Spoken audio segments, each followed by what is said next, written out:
5'9" with the real red eyes, and we dying inside. Oh, bodies in fluoride. What is good, y'all? This is Jayvee here, and today I got another episode of Jayvee's Jams for you guys. Now, got a major episode for you guys. Got like 15 records to get through today, so it might be a bit of a long one, but it feels like it's been forever since I've done one of these, and I definitely want to, keep getting these out for you guys along with my singles videos. So let's get right into it. I got all the lists on my phone, so if you keep seeing me glance at my phone, that's because I'm reading the album names. So to start off, we have number 1, Radiohead, Moon-Shaped Pool. Really, excited about this record. It just dropped as of, me filming this right now. And got to give it a couple listens today. I listened to it a couple times back to back. Interesting history with Radiohead and me. I'm mostly familiar with their early material, and I believe this is their 9th record if I'm not mistaken. I definitely, their early 90s, like Creep era stuff is what I'm mostly familiar with Radiohead for.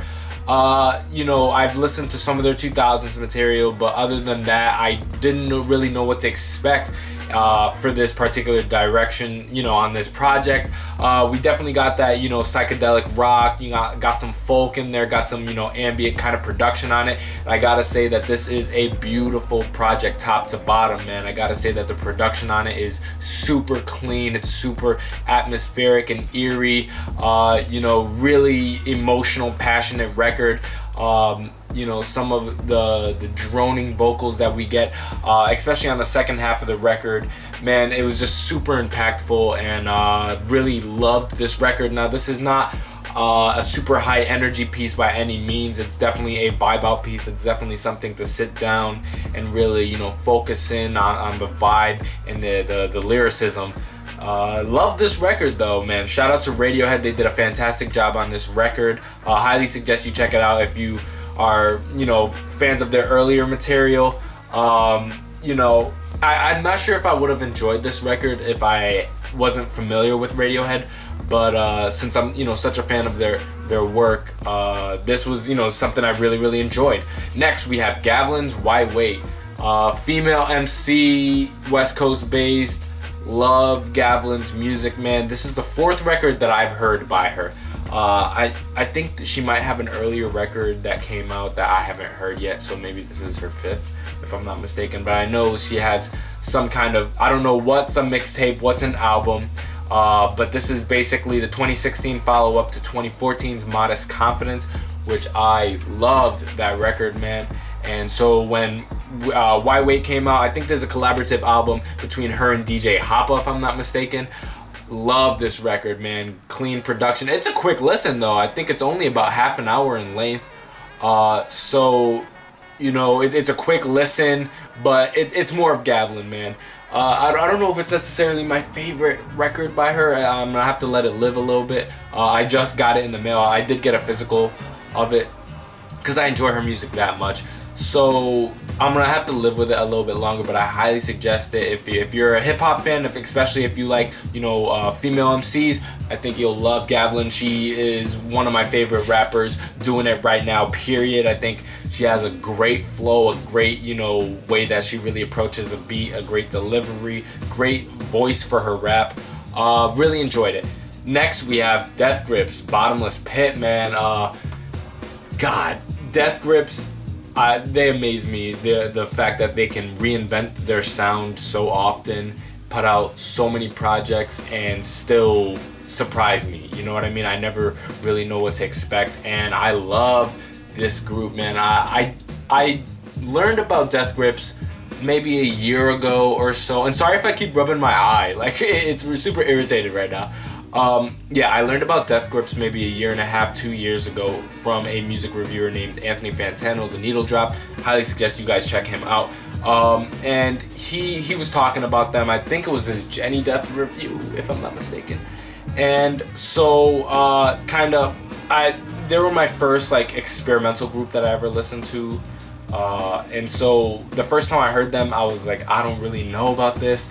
But then I bought a physical for The Powers That Be, the double album that they put out, and I was, immediately bought in. Earlier this year, they dropped I don't know what it's called, but it's like the interview thing that they put out as an EP. Really, really dope project. And now we have Bottomless Pit. I believe that Hothead was the lead single that they kind of like put out. They did the whole trash marketing thing that they did on Facebook that I actually did while I was at work. I called the number and it starts playing some of the song Trash. The audio quality was so shit on my phone, so I was like, I did it for like maybe 30 seconds or so, and I was like, what, I'll just check it out on the album. And this album is super dope, man. To me, this is, and I've gone back in their discography and listened to their previous project. I gotta say that this is probably one of their most digestible projects, as digestible as Death Grips can be. By no means is it mainstream, but it's super cohesive.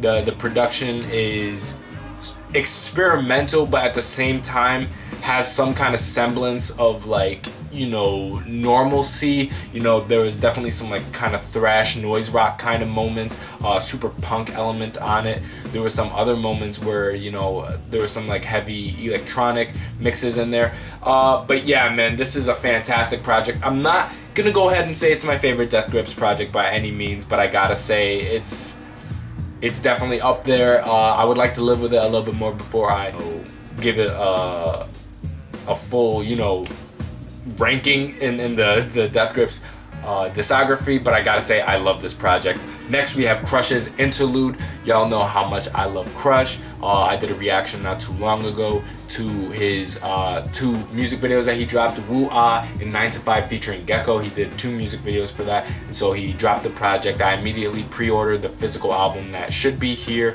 It drops on the 11th. I should have it within a couple days from then. So super excited about having this project. Love Crush, man. Gotta say he's R&B vocalist from Amoeba Culture, if you're not familiar with him, and he dropped this little mini album. We got 5 songs here, 2 of which he did music videos for, all full-length tracks, and the production is sharp on it. The vocals are amazing, typical R&B hip-hop fusion with some soulful moments in there. So just a really, really dope, cohesive project. For 5 tracks, it's 5 bangers back to back, not a wasted moment. So highly suggest that one, check that out. Next we have the grime rapper himself, Skepta, with his album Konnichiwa. Super long awaited. He dropped his single Shutdown, it feels like forever ago, and that's the first thing I heard by Skepta. And so everything he pretty much dropped after that point, once I learned that that he was coming out with a project like Man, he dropped the music video for it, Man, or I guess it's also called Gang in parentheses. I abstained from listening to it because I wanted to hear the full album as a whole. So now that it's out, I gotta say this album is so dope, and it's almost like the perfect fusion of someone who's gotten some exposure and influence from the Western hip hop scene while keeping real true to his grime roots. There's some really dope features on here. Pharrell, I loved his feature on this record. You got Aesop Nast, and then you have guys like JME from on the London side. Really, really enjoyed this record. Fire from top to bottom. Some real bass heavy moments, man, and he's just absolutely spitting. There's 3 grime rappers that I'm familiar with that I listen to regularly. It's Stormzy, Skepta, and JME. And Jammy's on this project. This is obviously Skepta's project, and now Stormzy's up next for me. Really, really feeling the grime scene, and so check out Konnichiwa. He's definitely got some links to Drake these days, so I'm glad that that's happening. Next we have Rittz, top of the line. If you're not familiar with him, he's an MC from the Midwest collective Strange Music, along with Tech Nine, Chris Calico, Murs. They have a couple guys over there, and I picked up Ritz's first project physically, not knowing what to expect, because I heard the single, I believe it was Bounce with Twista on YouTube. Thought it was fantastic, man. I loved that. It was smooth, it was sultry, it had that chopper flow. And so I was basically hooked from that moment. And so top of the line, it felt like it came out of nowhere. I didn't know Rittz was dropping a project. Strange Music has been killing it, but I feel like Chris Calico just dropped his album, and before that was Tech. So I was like, holy shit, already Rittz is having a project. So I didn't know what to expect. I did listen to the deluxe edition. That joint was like 20 tracks or some shit.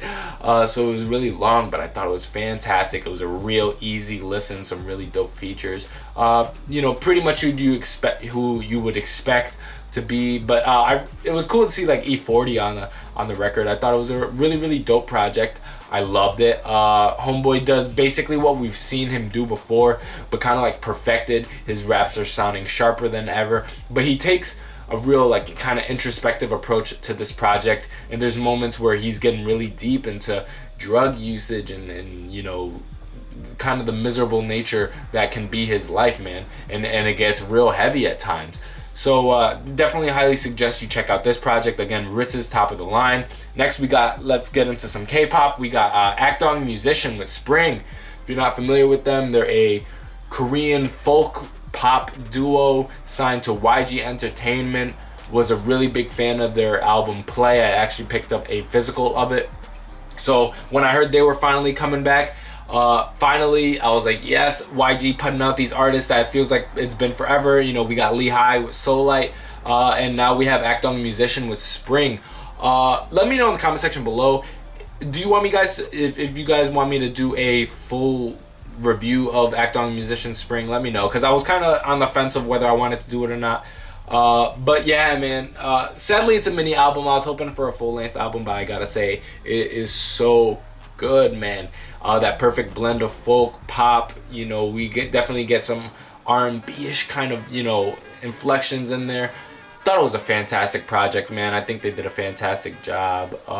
And I'm glad to see that their music is definitely maturing both thematically, visually, conceptually as they age. So there was a great deal of progression in this project from their previous project. But just in case I do a full-length review, I want to keep some of my thoughts for that. So keep an eye out for that if that's something you guys want. Next we have the Quiett's Q Train. Super hyped about this one. Basically, if you're not familiar with the Quiett, part of the Illionaire Collective along with Doki, producer, rapper, killing the Korean scene, and so we have another beat tape by him. Really excited about this one. He dropped Road to Q Train not too long ago, which was basically a compilation of a lot of the instrumentals that he's dropped in the past few years, and he put it onto one project. Certain stuff from his solo material, some stuff he's made for other people, other stuff that was part of the Illionaire Collective album that they put out a couple years back. So we got Road to Q Train, and now we have the full thing out. We have some really, really dope features on this. Of course, you have Doki under his other pseudonym that he uses. We also got Cha-Main on this. We got some real, or Sha-Main, I'm not sure how to pronounce it. We got some really dope features, but for the most part, it's predominantly just his beats and his instrumentals. And the Quiett, he always flips those great soulful beats.